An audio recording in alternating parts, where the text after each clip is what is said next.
जवाहरलाल नेहरू विश्वविद्यालय का विवाद केवल कैंपस तक सीमित नहीं रहा, बल्कि अदालतों तक पहुंच गया है। पिछले कुछ वर्षों में जेएनयू में प्रशासन, छात्र और शिक्षकों के बीच टकराव इतना बढ़ गया कि 2011 से अब तक 600 से ज्यादा केस दिल्ली हाई कोर्ट में दर्ज हो चुके हैं। नमस्कार, मैं आकिब खान, इंकलाब हिंदी में आपका स्वागत है। आज हम इस वीडियो में जेएनयू में हुए छात्र और शिक्षकों के बीच विवादों पर बात करेंगे। जेएनयू देश का एक प्रतिष्ठित विश्वविद्यालय है जो न सिर्फ पढ़ाई के लिए जाना जाता है, बल्कि अपने सक्रिय छात्र राजनीति के लिए भी चर्चित है। यहाँ के छात्रों ने राष्ट्र बहसों को जन्म दिया, लेकिन अब हालात बदल चुके हैं। अब यह संस्थान अपने भीतर के संघर्षों से जूझ रहा है, प्रशासन बनाम छात्र और शिक्षक।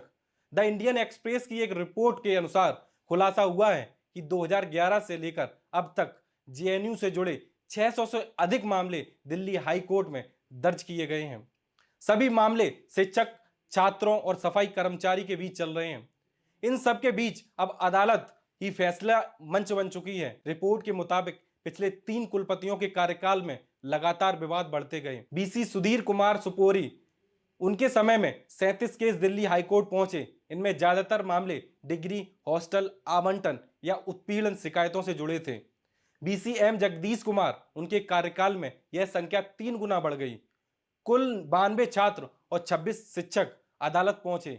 ज्यादातर मामले प्रोटेस्ट, फ्री स्पीच और डिसिप्लिनरी एक्शन से जुड़े थे।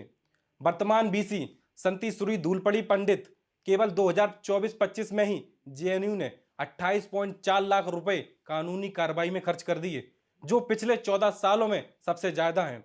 रिपोर्ट बताती है जेएनयू के अंदर अब संवाद की जगह अदालत ने ले ली है। पहले जिन मसलों पर प्रशासन और छात्र या शिक्षक बैठकर हल निकाल लेते थे, अब वे सीधे कोर्ट में चुनौती बनकर पहुंचते हैं। कई केस ऐसे हैं जहां छात्रों को प्रदर्शन या पोस्टर लगाने पर सजा दी गई और उन्हें इसे अदालत में चुनौती दी है।